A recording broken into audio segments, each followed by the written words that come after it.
ब्रेकनंतर बातमी जीएसटी संदर्भातली आहे। देशभरात 1 जुलैपासून जीएसटीची अंमलबजावणी होणार आहे।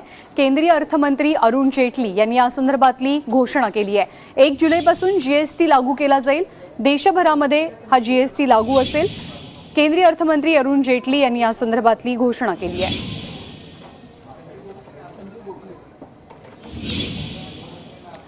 कर सल्लागार संजीव गोखले आपल्या सोबत आहे सध्या। संजीव सर, कशा पद्धतीने ही जीएसटी प्रणाली देशभरात लागू होईल, काय फायदा काय तोटे?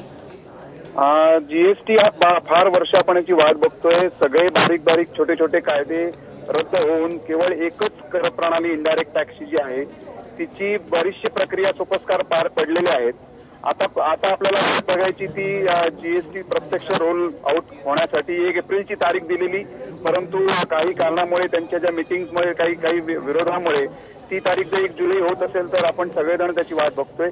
सगळ्यात मोठा फायदा असा आहे की बिझनेसमॅन जे काम बिझनेस करतात त्यांना अनेक कायद्याचा जो जाच आहे, अनेक असेसमेंट्स आहेत, अनेक अपील्स आहेत, ते न करता केवळ एकच अप्रत्यक्ष कर राहणार आहे। सर्व्हिस टॅक्स, सेवा कर, वॅट हे सगळं जाईल आणि ही नवीन कर प्रणाली पूर्ण देशभर एकच कर प्रणाली लागू होईल। सगळ्यात मोठा फायदा दळणवळण सुलभ होईल, कर चुकवेगिरी कमी होईल। मला वाटतं सगळ्याच दृष्टीने ही नवीन कर प्रणाली आपल्याला फायदेशीर ठरणार आहे। संजय सर, खूप खूप धन्यवाद या माहितीबद्दल।